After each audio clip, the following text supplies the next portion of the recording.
warahmatullahi wabarakatuh.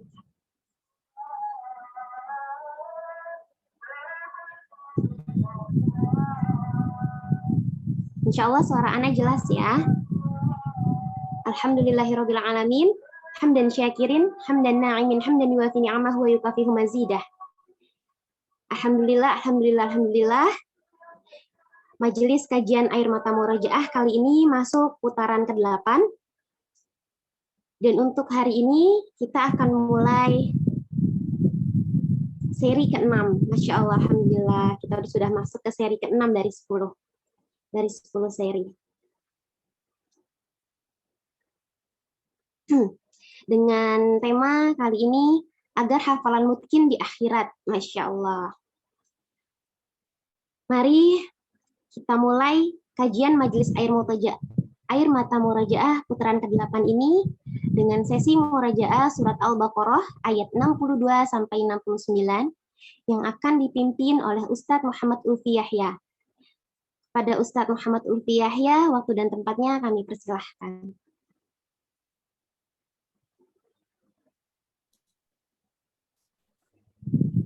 Assalamualaikum warahmatullahi wabarakatuh. Waalaikumsalam warahmatullahi wabarakatuh. A'udzu billahi minasy syaithanir rajim. Bismillahirrahmanirrahim. Innal ladzina amanu walladzina hadu wan nasara was-sabiin man amana billahi wal yawmil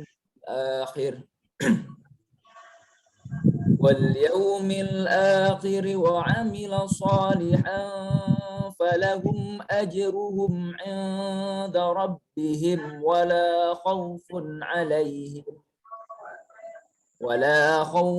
'alaihim wala hum yahzanun.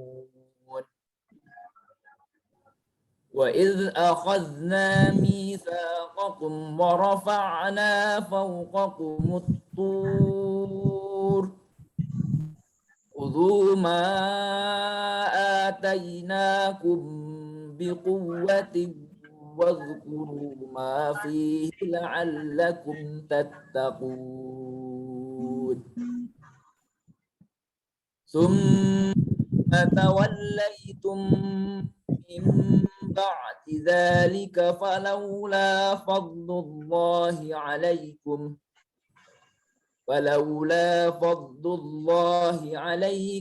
wa rahmatuhu lakuntum minal khasirin.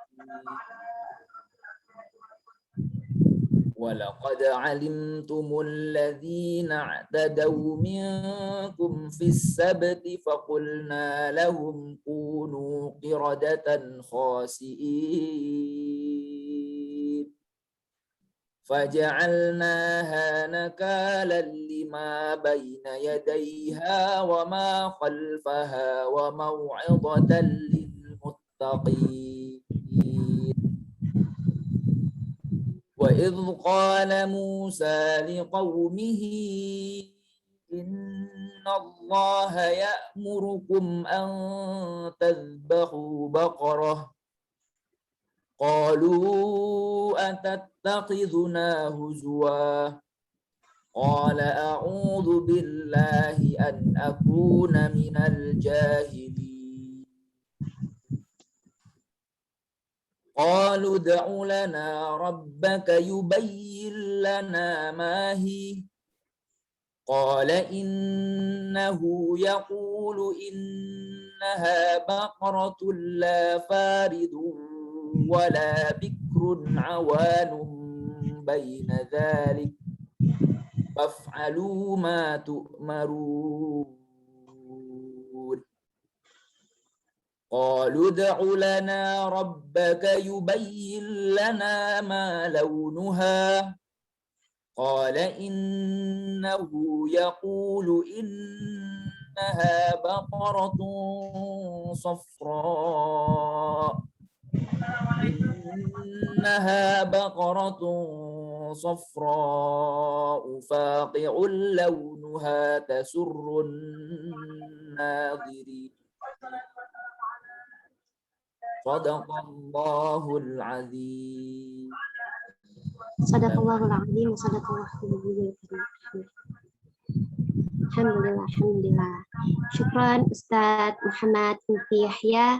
Semoga Ustadz dan kita semua yang mendengarkan lantunan murojaah dari beliau surat Al-Baqarah ayat 62 sampai 69, Allah senantiasa merahmati setiap langkah dan waktu kita. Amin amin ya rabbal alamin. Untuk sekedar informasi sahabat murojaah sekalian, Ustadz Muhammad Lutfi Yahya ini dari santri Baitul Murojaah.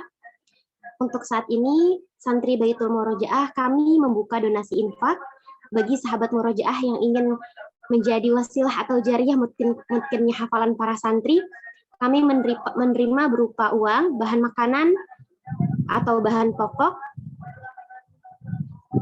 untuk para santri yang insya Allah semua dipergunakan 100% untuk santri.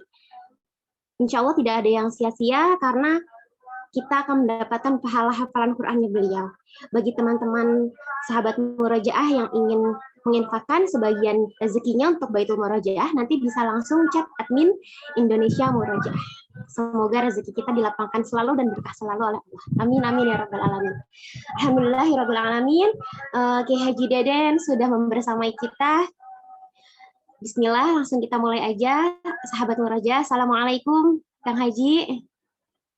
Waalaikumsalam warahmatullahi wabarakatuh. Alhamdulillah. Alhamdulillah Kang Haji tadi sudah dia buka dan sudah ada murojaah dari Ustadz Muhammad Lutfi. Sekarang waktu dan tempat dia persilahkan, kami persilahkan untuk Kang Haji di kajian Majelis Air Mata Murojaah sesi ke-6 putaran ke-8. Waktu dan tempatnya kami persilahkan. Baik, terima kasih Cia ya.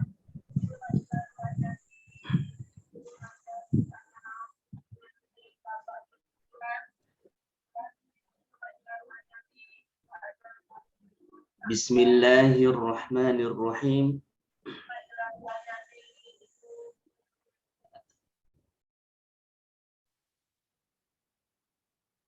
Assalamualaikum warahmatullahi wabarakatuh.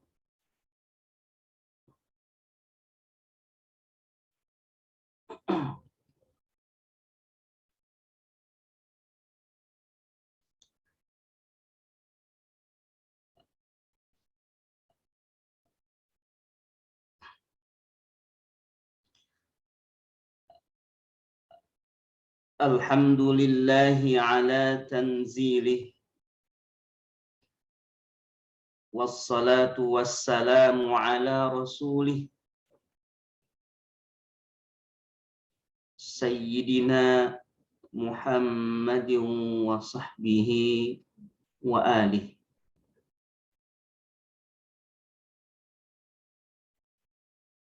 Amma ba'du. Berjumpa kembali di Majelis Air Mata Murojaah. Semoga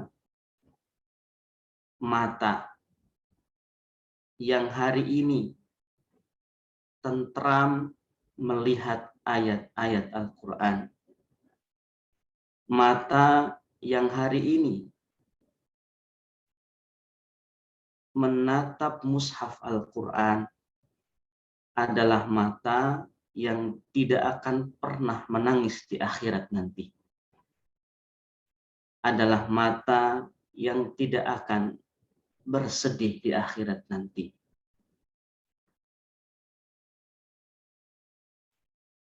Melihat keadaan santri-santri atau siapapun hari ini yang sedang berjuang untuk menjadi ahlul Quran, malam-malam harus bangun, dan di malam itu bangun bukan untuk bermaksiat, tetapi untuk berdua-duaan dengan Al-Quran, sujud kepada Allah Subhanahu wa Ta'ala. Laisu sawa'a min ahlil kitabi ummatun qa'imah yatluna ayatillahi ana al-laili wa hum yasjudun. Surah Ali Imran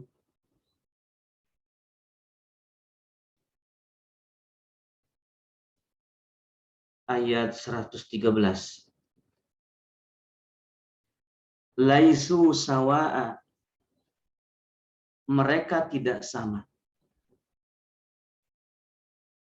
Min ahlil kitabi ummah, di antara ahlul kitab ada satu golongan, satu umat, qaimatun, yang bangun malam, qaimatun, yang hidupnya lurus, qaimatun, yang berdiri menyampaikan kebenaran. Yatluna ayatillahi, mereka membaca ayat-ayat Allah. Ana al-laili, pada malam hari. Di tengah malam, wahum yasjuduna, dalam keadaan mereka bersujud kepada Allah. Semoga kita semua dengan ayat-ayat Al-Quran yang hingga hari ini terus kita perjuangkan, qaimah, kita bertanggung jawab dengan ayat-ayat itu, dan kita bangun malam walaupun penuh dengan tantangan, penuh dengan rintangan, menjadikan kita dicatat oleh Allah masuk ke dalam golongan ummatun qaimatun yatluna ayatillahi ana al-laili wa hum yasjudun, masuk dalam ummatun yang disebutkan di dalam surah Ali Imran ayat 113 ini. Alhamdulillah, kita semua pada pagi hari ini bisa melanjutkan silatul ayat, mungkin, atau silatul murajaah. Kita bukan hanya silatul ilmi, tetapi kita silatul hifzi, silatul ayati, atau silatul murajaah. Kita temu ayat, kita temu murajaah, kita temu hafalan.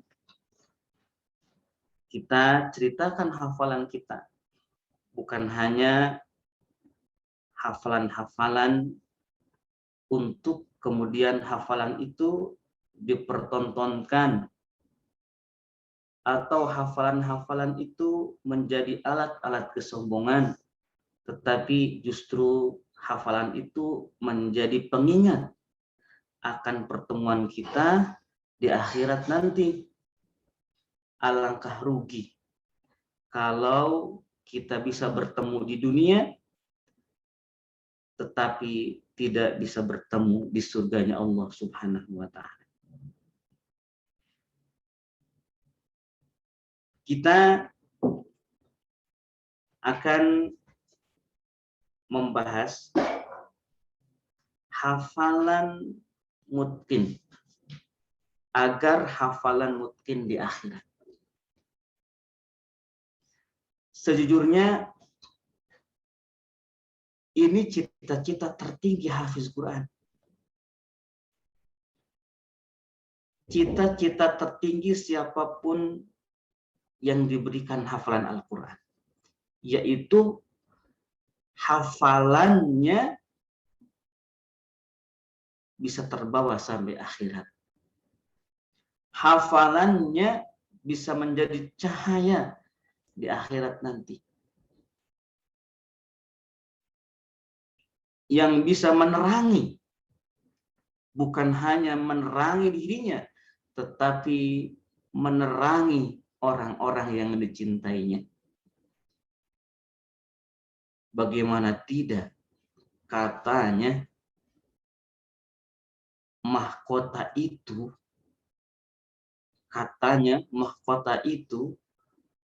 ketika diberikan, terangnya lebih terang daripada cahaya matahari. Cahayanya. Ini impian semua manusia, dan tentu lebih khusus lagi karena hanya ini diberikan. Hanya diberikan kepada yang hafal Quran, maka ini menjadi cita-cita tertinggi hafiz Quran. Dan kita hari ini pun berjumpa di sini, di majelis ini tak lain karena berupa ikhtiar agar hari itu benar-benar sampai kepada kita. Hari paling bahagia, yaitu hari bertemu dengan Allah dalam keadaan terbaik kita. Dalam keadaan hafalan kita tengah mungkin-mungkinnya. Dan di hadapan Allah kita akan bangga. Karena ketika Allah berkata kepada kita, Iqra wartaqi, bacalah dan naiklah. Hafiz-hafiz Quran saat itu akan diseleksi. Tidak semua orang yang ketika di dunia hafalannya hebat, begitu mungkin. Katanya setiap malam bisa murojaah, setiap hari bisa murojaah, lalu kemudian lolos menjadi orang yang dikasih oleh Allah. Lalu kemudian bisa mungkin di akhirat nanti. Karena ada dalam sebuah hadis diriwayatkan diantaranya oleh Abu Lais As-Samarqandi dalam Tanbihul Ghafilin, dalam kitab Tanbihul Ghafilin. Ada orang yang hafiz Quran, nanti ketika di akhirat dibangkitkan oleh Allah Subhanahu wa taala dan hafiz Quran itu ditanya. Kata Allah, engkau hafiz Quran, untuk siapa kamu menghafal Al-Quran? Untuk siapa kamu bangun malam murojaah Al-Quran? Lalu sang hafiz Quran itu menjawab, aku murojaah, aku menjaga hafalan Al-Quran, ini karenamu. Ini karena engkau ya Allah, ya Rabbi. Tetapi Allah mengatakan, kazabta, engkau bohong. Kamu menghafal Quran, kamu murojaah Al-Quran, kamu habiskan malam-malam bersama Al-Quran, itu bukan karena aku, tetapi karena ingin disebut kamu sebagai hafiz Quran. Nah, dari riwayat ini, mungkinnya hafalan Al-Quran di akhirat sama sekali tidak ada pengaruhnya dengan hafalan mungkin di dunia. Dia bisa mungkin hafalannya di dunia, dia bahkan, mohon maaf misalkan, bisa juara musabaqah hifdzul Quran 30 juz, bukan hanya tingkat nasional, bahkan tingkat internasional, bahkan dia tidak terkalahkan. Dia bisa jadi mengimami orang di masjid-masjid besar. Dia bisa jadi menjadi syekh atau guru Al-Quran.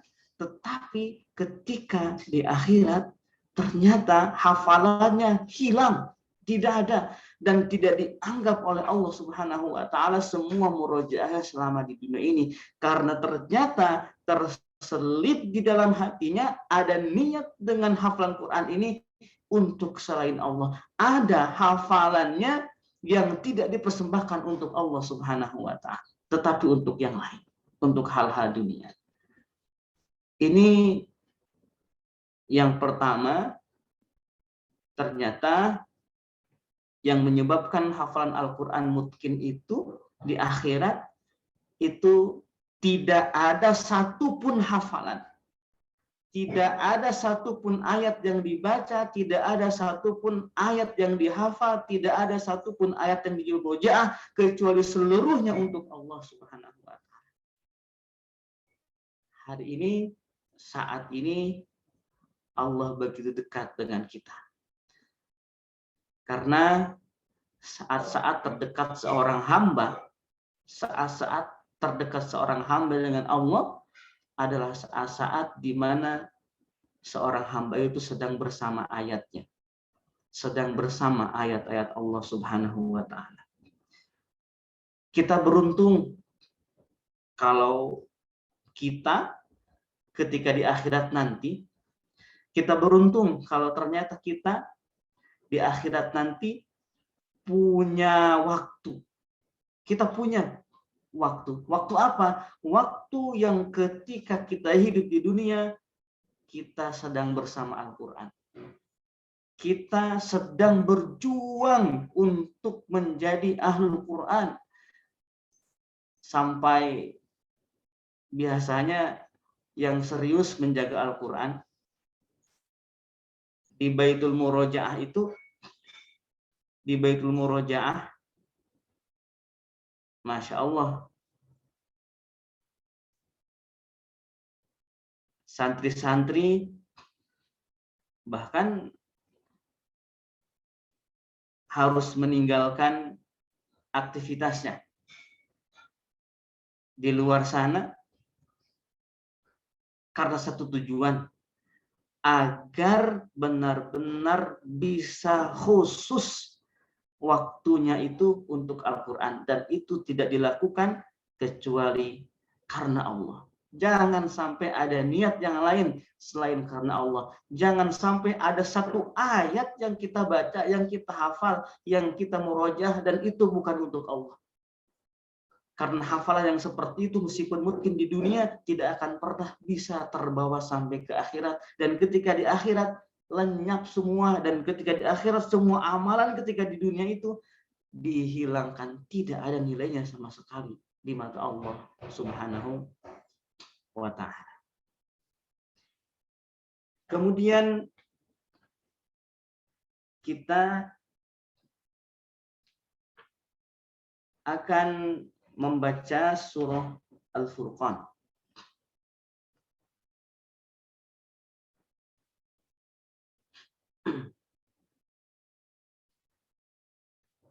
A'udzu billahi minasyaitonir rajim. Surah Al-Furqan dari mulai ayat 27, lalu ayat 28, lalu ayat 29.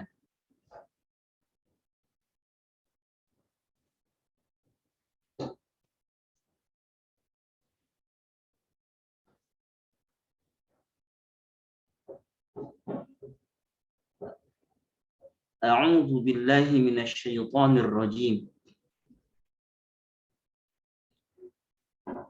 Bismillahirrahmanirrahim. Wa yawma ya'addu adh-dhalimu 'ala yadayhi yaqulu ya laitani ittakhadhtu ma'ar rasuli sabila. Ya wailata laitani lam attakhidh fulanan khalila. Laqad adallani 'ani dzikri ba'da idh ja'ani. Wa kana asy-syaitanu lil insani khazula. Surah Al-Furqan ayat 27 sampai ayat 29.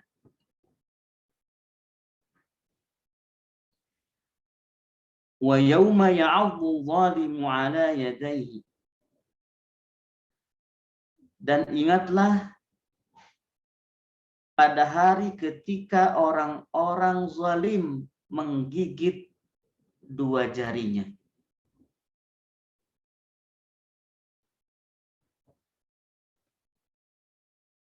Menunjukkan penyesalan.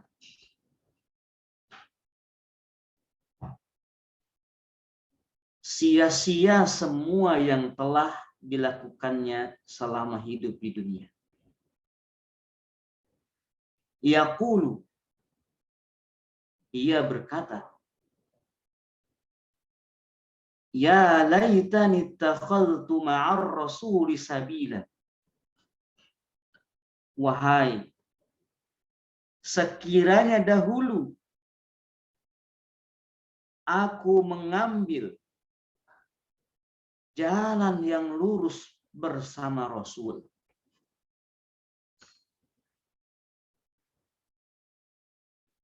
Penyesalan orang yang pernah hidup bersama Rasulullah tetapi seumur hidupnya menjadikan Rasul sebagai musuhnya. Maka di akhirat nanti orang yang seperti ini begitu menyesal, begitu putus asa, begitu menderita ketika melihat orang-orang yang ketika di dunia mengadakan hubungan dengan Rasulullah SAW di akhirat berada dalam kebahagiaan. Orang ini menyesal. Kata dia selanjutnya dilukiskan oleh Allah Subhanahu wa taala dalam surah Al-Furqan ayat yang ke-28. Ya wailata laitani lam attakhidh fulanan khalila. Ya wailata, wahai celakalah aku. Alangkah menderitanya aku. Laitani, sekiranya dahulu aku tidak menjadikan si fulan itu sebagai teman akrabku. Khalila itu teman akrab. Ini salah memilih teman. Orang ini salah memilih teman ketika di dunia. Dia malah berteman dengan orang yang salah. Dan teman yang salah ini menyebabkannya menderita. Sebagaimana yang dijadikan teman itu pun juga sama-sama menderita di akhirat. Apa sih kesalahan temannya itu? Laqad adallani 'aniz zikri ba'da iz ja'ani. Sungguh dia, yakni orang yang dijadikan teman itu, telah menyesatkan aku dari Al-Quran. Ba'da iz ja'ani, ketika Al-Quran itu telah datang kepadaku. Ini kesalahan sang teman itu. Teman yang seperti ini malah diikuti. Akhirnya benar-benar jauh, tersesat, terlempar dari Al-Quran. Wa kana syaitanu lil insani khadula. Dan adalah setan itu bagi manusia khazula, pengkhianat. Setan itu pengkhianat. 3 ayat ini menggambarkan orang yang selama hidup di dunia atau ada bagian dari hidupnya di dunia ini di mana dia terpisah jauh dari Al-Quran. Terpisah jauh dari Al-Quran. Sehingga diwafatkan oleh Allah Subhanahu wa taala dalam keadaan yang seperti itu. Selama hidupnya dia jauh dari Al-Quran. Sampai akhir hayatnya dia pun juga dalam keadaan jauh dari Al-Quran. Tidak ada persinggungan di dalam hidupnya di situ ada Qur'annya, di mana dia mengimaninya, yang dimulai dengan mengimani yang membawanya, yaitu Rasulullah Shallallahu Alaihi Wasallam. Orang ini yang akan paling menyesal, orang yang seperti ini yang paling akan menderita nanti di akhirat. Maka di sini terlihat siapakah yang hafalan Qur'annya akan berguna di akhirat. Siapakah orang yang hafalan Qur'annya mungkin di akhirat. Ternyata adalah orang yang menjalankan sunnah Rasulullah Sallallahu Alaihi Wasallam, dan ketika di dunia dia bersahabat dengan orang-orang yang dekat dengan Al-Quran, yang selalu mengingatkan dari Al-Quran, mengingatkan tentang hafalannya, mengingatkan tentang ayatnya, sehingga selama hidupnya sampai akhir hayatnya dalam keadaan bersama Al-Quran. Dalam keadaan bersama Al-Quran. Kalau hari ini misalkan kita punya teman. Hari ini kita punya teman. Mungkin teman itu membahagiakan kita, menyenangkan teman itu. Tetapi teman itu malah melalaikan dari Al-Quran. Menyebabkan kita jarang murojaah, menyebabkan kita jadi malas bersama Al-Quran, menyebabkan hal-hal yang lain. Maka bersahabat dengan orang seperti itu pada akhirnya akan disesali di akhirat nanti. Siapapun teman yang menjadikan kita jauh dari Al-Quran, itu yang akan disesali. Dan siapapun teman yang menjadikan kita dekat dengan Al-Quran, itu yang akan disyukur. Dahulu di Madinah, yang membaca Al-Quran itu ternyata bukan hanya orang mukmin, orang-orang munafik pun juga baca. Sehingga ada dalam sebuah hadis perumpamaan wa masalul munafiq alladzi yaqra'ul Qur'ana. Dan seterusnya, sifat atau perumpamaan orang munafik yang membaca Al-Quran. Yang membaca Al-Quran di sini tentu adalah yang hafal Quran. Itu seperti minyak wangi, kata Nabi. Kamathalir raihanati, seperti minyak wangi. Baunya sedap, tetapi rasanya pahit. Baunya sedap, tapi rasanya pahit. Ini disabdakan oleh Rasulullah Shallallahu Alaihi Wasallam. Jadi ada orang yang membaca Al-Quran dan dia pun juga bertemu dengan Nabi saat itu, tetapi selama hidupnya dia menjadikan Nabi sebagai musuhnya. Dia tidak mengikuti. Dia tidak mengikuti, tidak beriman kepada Nabi, tidak menjadikan Nabi sebagai teladan. Dia membaca Al-Quran hanya untuk agar dianggap oleh orang-orang mukmin bahwa mereka itu sedang bersama. Bahwa sang munafik ini bersama orang-orang mukmin hanya untuk menutupi kebusukan dirinya. Jadi kan yang jelek nih ya, yang jelek kemudian ditaburi minyak wangi. Itu kan jadi ibaratnya keadaan yang buruk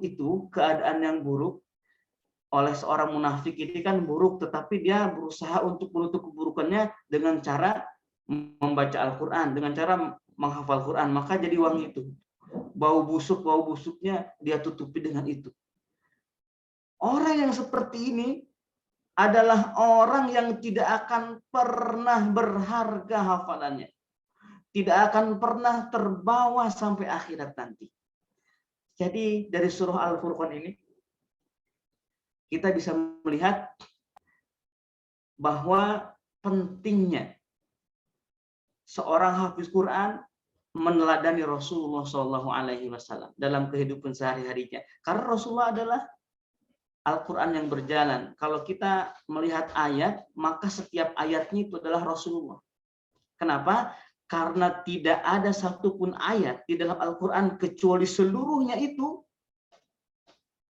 diamalkan oleh Rasulullah. Berarti kita melihat ayat, kita membaca ayat, kita meroja ayat itu sama dengan melihat Rasulullah SAW dalam bentuk teks. Melihat Rasulullah dalam bentuk ayat. Kalau kita misalkan dulu para sahabat yang beriman kepada beliau, para sahabat melihat sosok Rasulullah, maka ketika mata itu melihat Rasulullah dan mata itu beriman kepada Rasulullah, maka dia melihat ayat pada diri Rasulullah. Nah, sekarang kita hidup di zaman di mana kita tidak dipertemukan oleh Allah dengan Rasulullah SAW. Maka ketika kita melihat ayat, maka sebenarnya kita sedang melihat Rasulullah SAW. Dan dari ayat ini pun juga agar hafalan ini terbawa sampai akhirat, kita ternyata perlu teman. Kita perlu teman yang selalu mengingatkan kepada Al-Quran, bukan teman yang menyesatkan dari Al-Quran. Jangan berkawan dengan setan, wa kana syaitonul insani khazula. Dan dari ayat ini pun juga, dari surah Al-Furqan, ayat 27 sampai ayat 29 ini menunjukkan ada perjuangan yang luar biasa seumur hidupnya bersama Al-Quran. Ada perjuangan mengikhtiarkan diri terus-menerus berusaha untuk istiqomah agar selalu dekat dengan Al-Quran. Ini menjadi faktor yang kedua, setelah tadi pertama, faktor iman dan ikhlas, tidak menghafal, tidak membaca, dan tidak muroyah kecuali untuk Allah. Dan yang kedua adalah meneladani Rasulullah, berteman dengan orang-orang soleh yang selalu mengingatkan kepada Al-Quran dan terus bersama Al-Quran selamanya. Ini faktor yang kedua. Mudah-mudahan kita semua tergabung di sini bagian semua teman nih, misalkan ada 100 orang, banyak banget, ada 200 orang, semua itu jadi teman kita. Dan selalu mengingatkan kita kepada akhirat, mengingatkan kita kepada hafalan kita. Kita berdoa kepada Allah Subhanahu wa taala untuk tidak pernah berhenti mencari teman yang mengingatkan kita kepada Al-Quran. Kemudian, jangan pikirkan, jangan sekali-kali meresahkan, merasa resah dengan keadaan hafalan yang tidak mungkin ketika di dunia. Ini kebalikannya. Tadi seringkali kita yang sedang menghafal Al-Quran, khususnya paling tidak saya ya, paling tidak saya itu menjadi tidak semangat ketika bertemu dengan ayat yang saat itu ayatnya dalam keadaan susah dibaca, ya misalkan ada lupanya gitu ya, ada lupanya. Ternyata tidak demikian. Ternyata tidak demikian. Saya katakan, ketika kita melihat perjalanan para sahabat Nabi,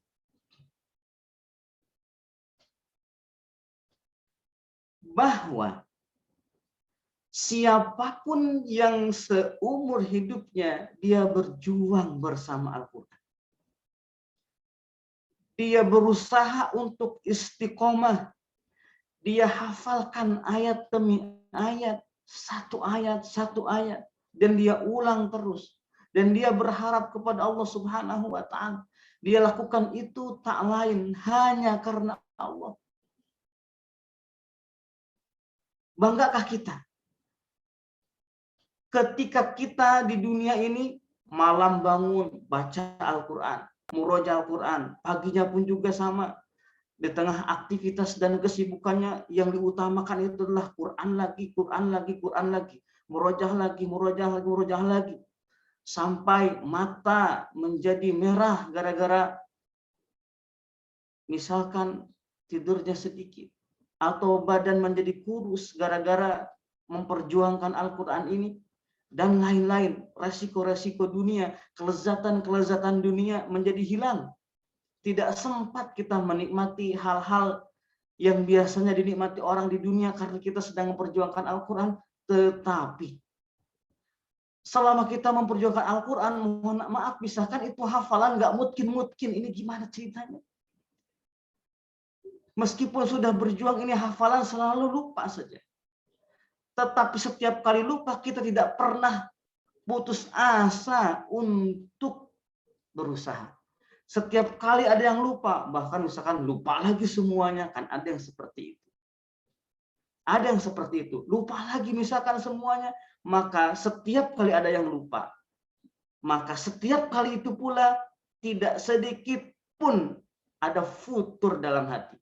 Setiap kali ada ayat yang menjauh, susah dihafal, maka setiap kali itu pula tidak pernah ada sedikit pun semangat yang berkurang.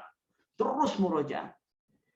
Apakah kita tidak bangga nanti di akhirat ketika ditanya oleh Allah, misalkan, Fulan, kenapa kamu begitu? Kenapa kamu kurang tidur? Kenapa kamu kurang makan? Karena ingin murojaah, ingin menghafal Quran. Bisa nggak kita mengatakan, ya Rob, aku melakukan itu ini karenamu. Kita katakan seperti itu, ini karenamu, dan Allah mengatakan menerima. Ada seorang sahabat namanya Abdullah bin Jahsh. Abdullah bin Jahsh. Sebelum perang Uhud, sebelum perang Uhud, orang-orang berdoa. Berdoanya begini, setiap orang tuh meminta diberikan kemenangan dan keselamatan, yang namanya kan mau perang begitu ya. Tetapi ada seorang sahabat yang berdoanya terbalik dengan kebanyakan orang, yaitu Abdullah bin Jahsh. Kata Abdullah bin Jahsh dalam doanya yang terekam oleh riwayat, doanya begini, ya Allah, di medan perang nanti, di dalam pertempuran nanti, pertemukanlah aku dengan musuh yang paling kuat. Lalu musuh itu merobek-robek jantungku, melukaiku dengan banyak luka. Ya Allah. Jadi doanya seperti itu. Menginginkan syahid di perang Uhud itu. Menginginkan syahid. Dia menginginkan bertemu dengan orang yang paling kuat dan berhasil membunuhnya, merobek-robek badannya. Dan di ujung doanya Abdullah bin Jahsh mengatakan, ya Allah, berikanlah aku kemuliaan seperti itu dan pertemukan aku dengan musuh yang paling kuat, dia sampai merobek-robek badanku, dan sehingga ketika aku bertemu denganmu nanti, aku bangga mengatakan bahwa semua luka itu karenamu. Kira-kira seperti itu doanya. Jadi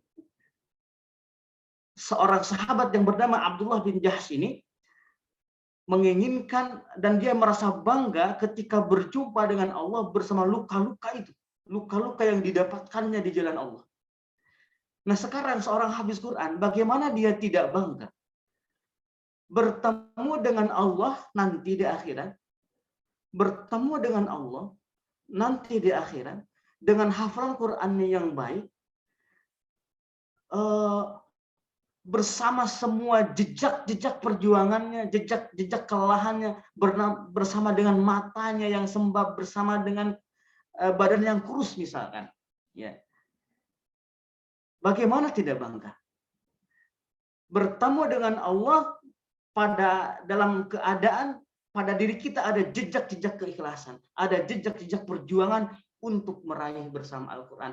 Kalaupun di dunia ini tidak mungkin hafalannya, atau misalkan bahkan tidak 30 juz, maka di akhirat nanti justru orang seperti ini yang paling mungkin. Orang yang seperti ini yang paling banyak hafalannya di mata Allah Subhanahu wa taala, dan dia meraih tingkatan paling tinggi di dalam surga nanti. Iqra wartaqi, saat seperti itu. Maka yang sekarang hafalannya mungkin, terus evaluasi, adakah bacaannya yang tidak karena Allah? Adakah hafalannya yang tidak karena Allah? Adakah murojaah yang tidak karena Allah? Jika masih ada, segera beristighfar. Jika masih ada, segera murojaah dengan niat yang bagus hanya karena Allah. Kalau hari ini misalkan belum mungkin hafalannya, atau bahkan banyak yang lupa, atau bahkan nyaris hilang, maka jangan pernah sekali-kali berhusnuzon kepada Allah, bersuuzon kepada Allah, jangan sekali-kali jadi putus asa, jangan sekali-kali berhenti untuk berjuang, jangan sekali-kali menjadi terlemahkan semangatnya. Tetapi justru kita harus bangga, walaupun misalkan kita tidak punya hafalan yang mungkin, tetapi kita punya iman yang mungkin dan punya perjuangan yang mungkin. Di situ para malaikat pun akan akan terharu. Saya ini beberapa tahun yang lalu pertama kali mengadakan sholat tarawih, itu tahun 2016 tahun 2017, tahun 2016 dan tahun 2017. Itu untuk pertama kalinya mengadakan sholat tarawih berjamaah, tapi bacaannya 10 juz, ya, tapi bacaannya 10 juz, membaca 10 juz. Nah,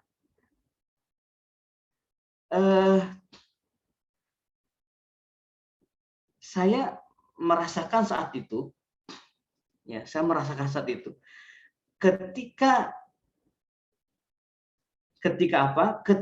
mengerjakan sholat tarawih itu, maka makmum ini rupanya, kalau biasanya kan tarawih itu khusyuk, ya, khusyuk. Ini makmum ini nggak ada yang khusyuk, ya. Makmum ini ada yang goyang-goyang juga kan, ada yang ngantuk dan sebagainya, karena 10 juz itu diselesaikan dalam 8 rakaat. Jadi satu rakaatnya ada yang lebih 1 juz, ya. Nah, jadi saya melihat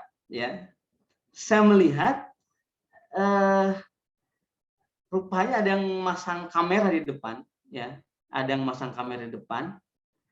Ketika diputar rekamannya, saya melihat, wah, ya, ternyata makmum ini ketika menjalani tarawih itu, saya melihat tidak ada di situ yang namanya menikmati sholat, itu nggak ada di situ. Semuanya ada yang gerak, ada yang ngantuk, ada yang mau jatuh juga karena kelamaan berdiri saat itu. Tetapi di sisi lain, seringkali memang keikhlasan itu hadir di situ, gitu. Yang saya takjubkan dari para makmum itu yang mengikuti saya adalah mereka dalam keadaan hatinya tidak khusyuk, maksud tidak khusyuk, tidak menikmati, dia tidak menikmati sholatnya, tidak menikmati. Tetapi mereka mampu berjuang menyelesaikan sholatnya sampai akhir. Jadi saya melihatnya, Allahu Akbar. Justru di sini, nilai keikhlasan itu. Seringkali kita ini menganggap ikhlas kalau kita ini merasa menikmati ibadah. Padahal yang namanya ikhlas itu bukanlah ketika kita bisa merasakan lezatnya ibadah di awal. Bukan. Karena seringkali lezatnya ibadah itu didorong oleh nafsu. Ibadah kita hanya akan menjadi ikhlas apabila sudah makin jauh dengan nafsu. Dan cirinya jauh dari nafsu adalah ketika apa? Ketika ibadah itu rasanya pahit. Ya. Jadi ibadah ini kalau kita merasakan ibadah ini pahit, oh, murojaah ini berat, misalkan murojaah berat, ibadah pahit, dan itu buktinya ibadah kita, murojaah kita itu tidak ada nafsunya. Berarti itu ketika nafsu tidak ada, yang ada adalah ikhlas. Kita lihat di situ. Nah, maka sebenarnya semakin kita mengerjakan ibadah, tetapi ibadah itu berat kita rasakan, maka di situ tidak ada lagi potensi masuknya nafsu, tidak ada. Maka yang ada hanyalah Allah Subhanahu wa taala di situ. Makanya kalau orang yang bertahan di dalam ibadah, walaupun dalam keadaan dia menyadari tidak khusyuk, tidak menikmati, bertahan saja sampai akhir, maka justru di situ mujahadahnya dilihat oleh Allah Subhanahu wa taala. Jadi taraweh lama ini, kalau tarawehnya misalkan imamnya enakeun gitu ya, imamnya enakeun, suaranya merdu itu khusyuk gitu. Ini misalkan bacaannya panjang, makmum sampai nangis, tapi nangisnya bukan karena khusyuk, tapi kelamaan ya. Tetapi justru kita akan menemukan ikhlas itu di situ. Bukan ketika nafsu kita dimanjakan dengan salat, dengan rakaat salat yang pendek, dimanjakan dengan suara imam yang merdu. Bukan itu yang ikhlas itu. Tapi justru ketika kita mampu bertarung dalam keadaan ketidaknyamanan, mampu kita bertarung melawan semua ketidaknyamanan yang bertentangan dengan nafsu kita. Di situ ikhlas. Bisa jadi loh, orang yang hafalannya lancar itu tidak ikhlas. Tetapi ya bagaimana? Karena dia hafalannya lancar misalkan. Sehingga sesuai dengan nafsunya. Jadi hafalannya sesuai dengan nafsunya. Karena kan dia pengen punya hafalan lancar. Kemudian dia dikasih lancar oleh Allah. Sehingga misalkan akhirnya hafalannya sesuai dengan nafsunya. Jadi hafalan itu bukan sesuai dengan keikhlasan, tapi sesuai dengan nafsu. Ketika hafalannya tidak lancar, nah akhirnya tidak murojaah. Nah, murojaah itu karena lancar sehingga sesuai dengan nafsu atau karena Allah. Kalau murojaahnya karena Allah, mau lancar atau tidak tetap menyenangkan. Kenapa? Karena Allah tadi. Nah, baik ya. Itu tekanan-tekanan yang sebenarnya hal ini bisa saja sudah kita ketahui. Tetapi kita perlu saling diingatkan, khususnya saya sendiri, tentang keikhlasan, tentang kebersamaan dan mengikuti sunnah Nabi, tentang keistiqomahan bersama Al-Quran, walaupun tidak mungkin tetapi terus berjuang, ini perlu kita saling mengingatkannya. Itu dua hal, ya, saya kira yang bisa menjadikan hafalan kita mungkin di akhirat. Pertama, tidak ada satu ayat pun yang kita hafal untuk selain Allah. Semuanya, seluruhnya itu untuk Allah. Tidak ada pengulangan ayat yang kita lakukan, kecuali semuanya untuk Allah saja. Yang kedua, selama kita bersama Al-Quran, kita menerapkan sunnah Rasulullah SAW. Selama kita bersama Al-Quran, kita selalu berteman dengan teman-teman yang mengingatkan Al-Quran, dan kita selama hidup berjuang terus bersama Al-Quran walaupun tidak diberikan mungkin hafalannya di dunia. Wallahu alam, masih ada waktu kira-kira 8 menit. Mungkin bisa mungkin bisa diisi dengan tanya jawab. Insya Allah. Alhamdulillah, alhamdulillahirrabbilalamin. Alhamdulillah untuk ilmu yang Masya Allah Kang Haji, Ya Haji berikan. Sekarang kita masuk ke sesi tanya jawab. Ini ada yang sudah bertanya, Kang Haji, mau langsung dimulai? Ya, silakan. Dari Ukti Tenri. Assalamualaikum warahmatullahi wabarakatuh. Bagaimana kita mengetahui hafalan kita untuk Allah, riya, dan ujub selalu menghampiri bergantian?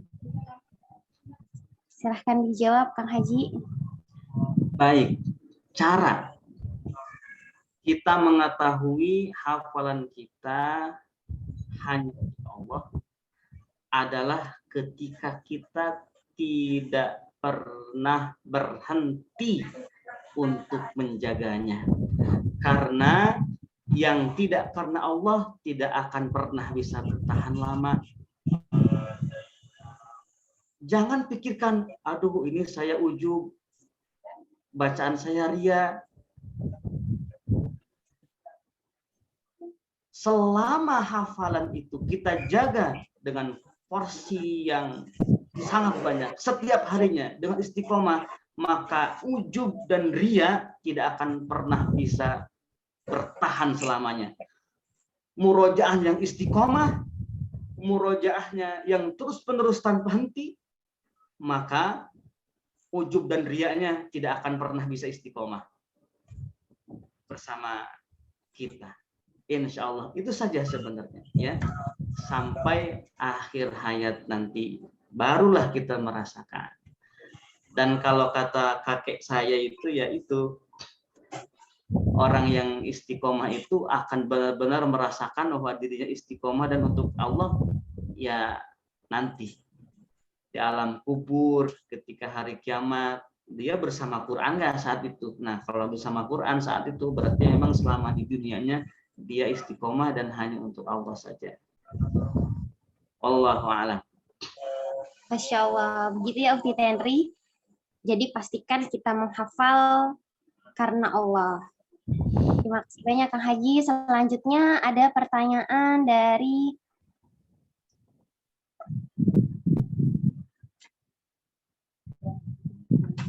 Ukti Agustina. Apakah kita dikatakan ikhlas menghafal Al-Quran saat kita berharap dapat balasan pahala dari Allah? Monggo Kang Haji, boleh langsung dijawab. Jadi menghafal Al-Quran dengan mengharap pahala dari Allah itu bagian dari ikhlas. Kenapa? Karena kan ngarepnya ke Allah. Nah kalau kita mengharap balasannya dari selain Allah, baru itu namanya tidak ikhlas. Berharap datang balasan dari selain Allah, itu namanya tidak ikhlas. Kalau kita mengharap dari Allah, apapun itu, mengharap pahala, mengharap surga, apapun itu adalah ikhlas. Ya, insya Allah. Masya Allah. Alhamdulillah. Begitu ya Ukti Agustina, jadi mengharap balasan dari Allah, itu berarti kita ikhlas, kecuali selain daripada Allah. Ini dilanjut Kang Haji, ada pertanyaan lagi dari Uhti Nuraini. Assalamualaikum warahmatullahi wabarakatuh.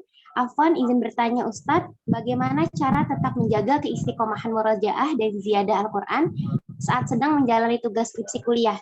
Syukran ala husni ihtimamikum. Assalamualaikum warahmatullahi wabarakatuh. Monggo Ustadz. Pertama,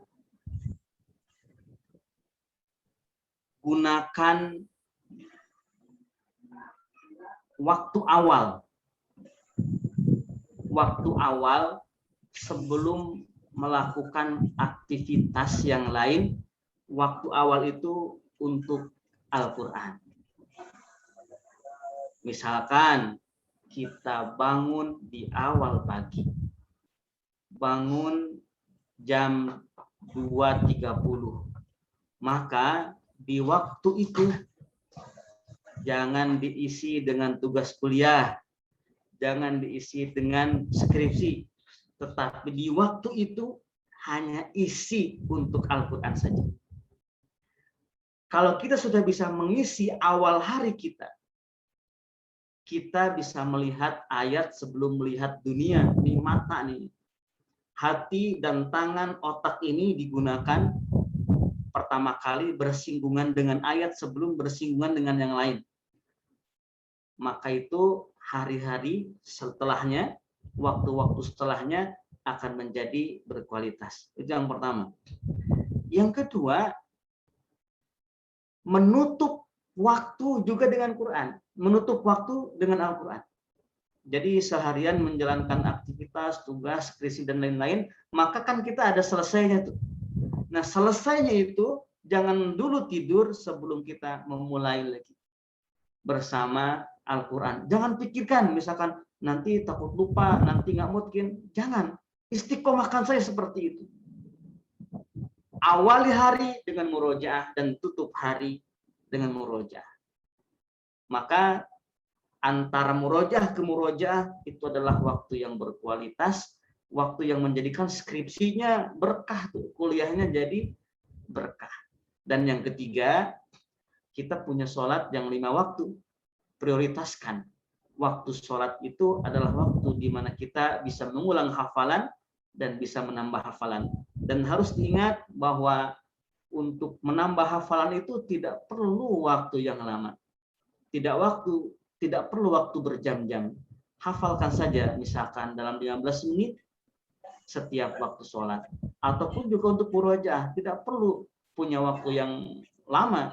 Cukup misalkan juga 15 menit setiap waktu sholat, tetapi terus-menerus setiap hari yang seperti itu, maka akan Allah bimbing kepada mutkinnya dan istiqomahnya.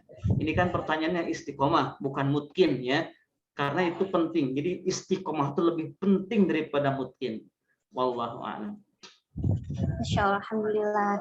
Jadi begitu ya Kak, prioritaskan Al-Quran dimanapun berada karena istiqomah itu lebih penting, lebih utama daripada mungkinnya hafalan. Masya Allah.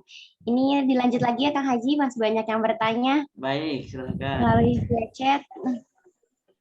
Ada dari ini dari Akhi Darmawan. Ketika seorang menghafal Al-Quran satu halaman satu hari, niat awal seorang itu bukan karena Allah, namun di pertengahan halaman dia sadar bahwa niat itu buruk. Lalu dia merubah niat tersebut hanya untuk Allah. Apakah ayat yang sudah dihafalnya dengan niat yang buruk tadi berubah dengan niat yang baik karena ada kesadaran yang baik di pertengahan hafalannya? Gimana, Kak Haji? Baik. Monggo Kak Haji. Itu bisa dibaca misalkan di dalam surah Al-Furqan. Begini kata Allah. Illa man taba wa amana wa amila amalan salihan fa ulaika yubaddilullahu sayyi'atihim hasanat wa kana Allahu ghafurur rahim. Orang yang bertaubat, orang yang beriman, mengerjakan amal saleh, mereka itu adalah orang yang amal buruknya didaur ulang menjadi kebaikan. Nah, jadi di awal menghafal tidak karena Allah, tapi di pertengahan jadi karena Allah. Bagaimana hafalan yang ke belakang? Maka hafalan yang ke belakang karena kemudian disusul dengan ikhlas, maka akan didaur menjadi amalan yang baik meskipun awalnya tidak baik. Justru sebaliknya, kalau kemudian awalnya ikhlas tapi di tengah-tengah jadi nggak ikhlas, maka semua amal yang ke belakang itu menjadi buruk semuanya. Semoga Allah Subhanahu wa taala bisa terus menjaga niat ikhlas kita selamanya. Surah Al-Furqan ayat 70. Masya Allah, alhamdulillah. Begitu Akhi untuk jawabannya. Ini dilanjut Kang Haji untuk pertanyaannya masih banyak ternyata. Ya, silakan. Yang penting pertanyaannya bisa dijawab simpel-simpel. Ya, siap Ya. Kang Haji. Ini lanjut ada dari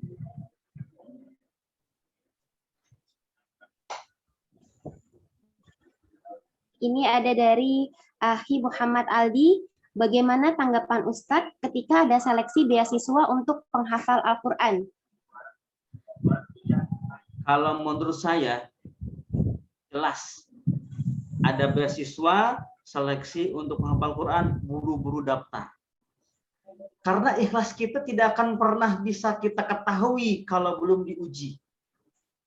Seperti saya dulu nggak mau ikut musabaqah Al-Quran. Kata guru saya, ente nggak bakal bisa jadi ikhlas kalau nggak diuji. Masuk ikut musabaqah. Oh iya juga gitu. Ya di situ ya.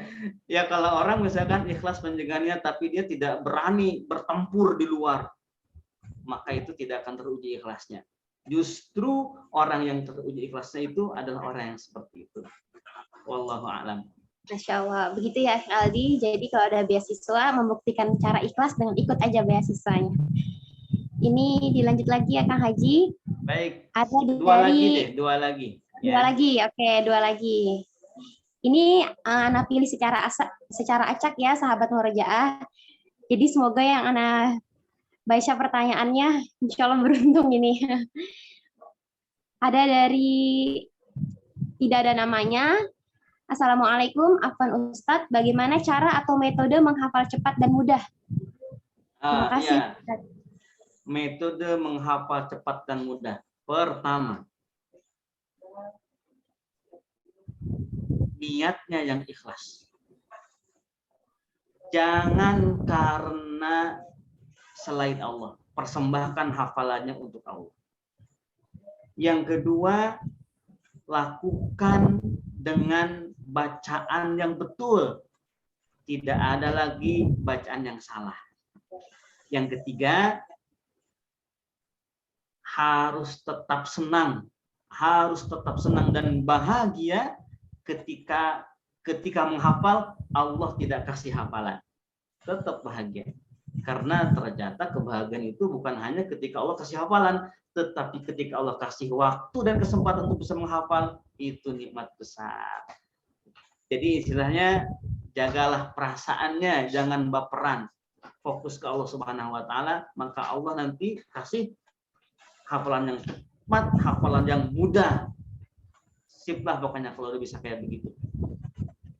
Baik. Insya Allah, alhamdulillah. Begitu ya, yang tidak ada namanya ini, yang tadi. Semoga bermanfaat. Selanjutnya ada dari Ukti Eka. Bismillah Ustadz, bagaimana kalau ini hilang sebentar. Bagaimana kalau kesibukannya mengajar Quran, mendengarkan hafalan orang lain, tapi terkadang untuk diri sendiri tidak ada? Bagaimana Ustadz? Ya, maka sebelum mengajar, sebelum mendengarkan hafalan, mulailah dengan setoran sendiri ke Allah, ya, setoran sendiri ke Allah.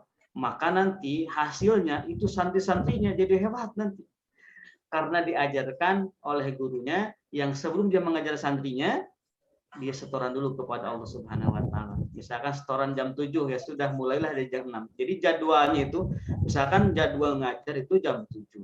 Berarti masuk jam 6. Nah, jam 6 itu giliran kita setoran dulu ke Allah. Ya gitu ya. Insya Allah berkah kalau udah bisa begitu. Masya Allah. Jadi kitanya dulu setoran, baru mendengarkan setoran. Masya Allah. Begitu ya, begitu caranya. Insya Allah bisa lah kayak begitu ya. Insya Allah. Ini terakhir Kang Haji, pertanyaan terakhir. Oh ya, boleh satu lagi. Ya, satu lagi. Ini terakhir ya teman-teman.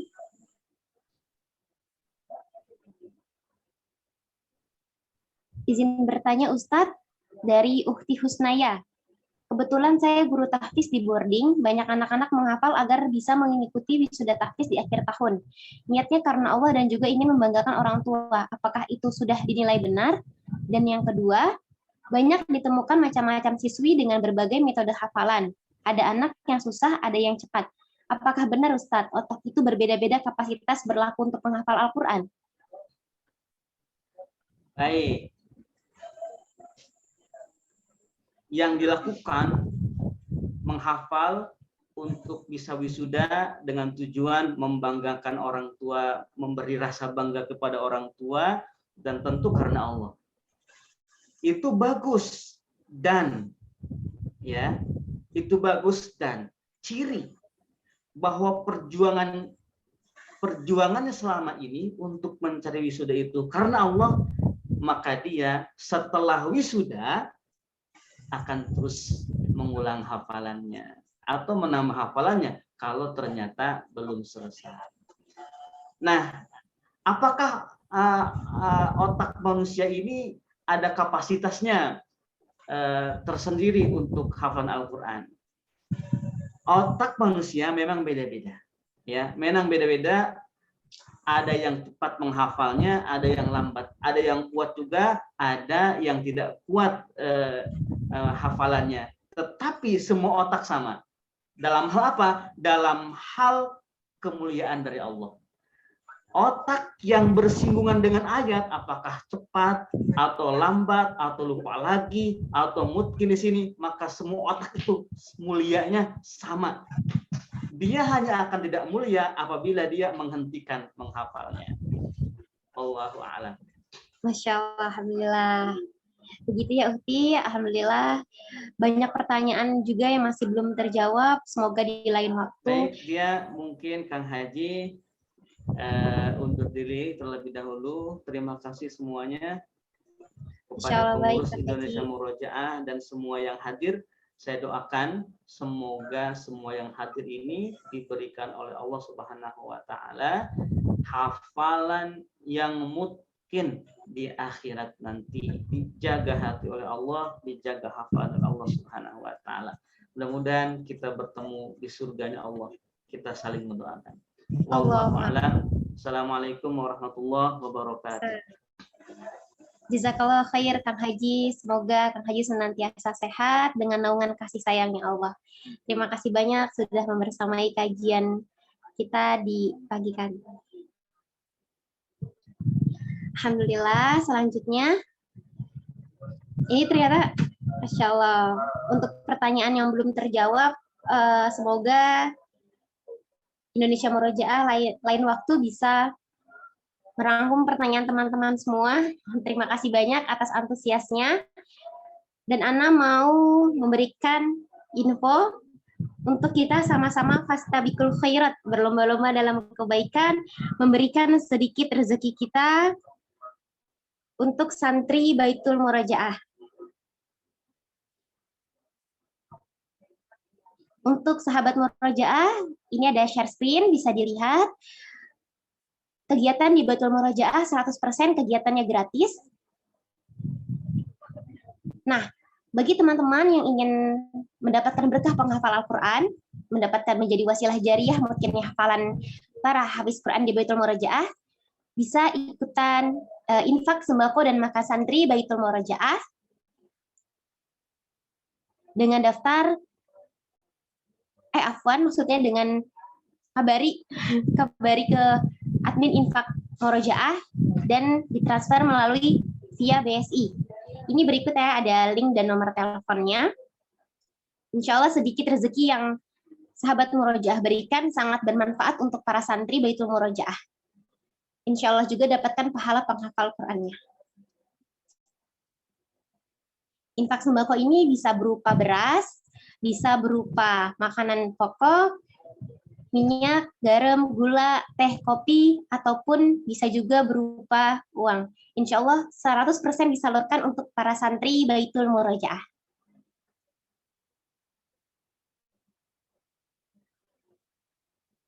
Selanjutnya, untuk sahabat Murojaah yang ingin bergabung di grup, untuk terus update di kajian Majelis Mata Air Murojaah, bisa klik link di bio-nya Instagram Indonesia Murojaah. Di situ kami ada link Telegram untuk info-info seputar Indonesia Murojaah.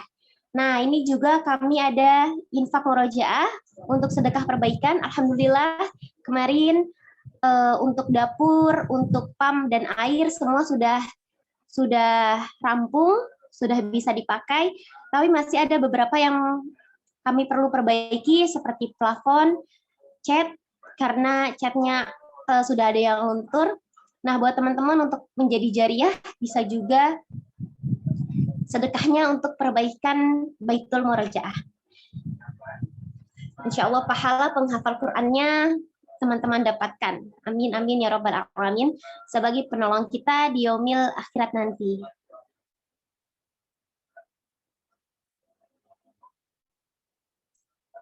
Alhamdulillah.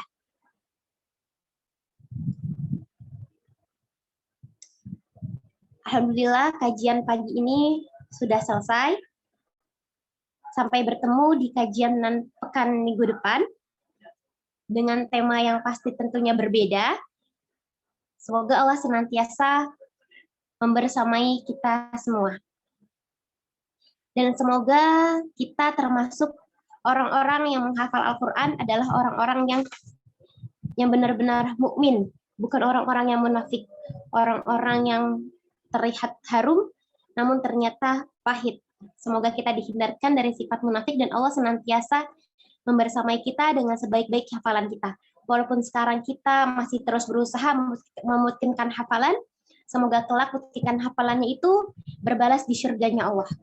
Tetap mutkin hafalannya, mutkin imannya, dan mutkin perjuangan untuk menuju keridhoannya Allah Subhanahu wa Ta'ala.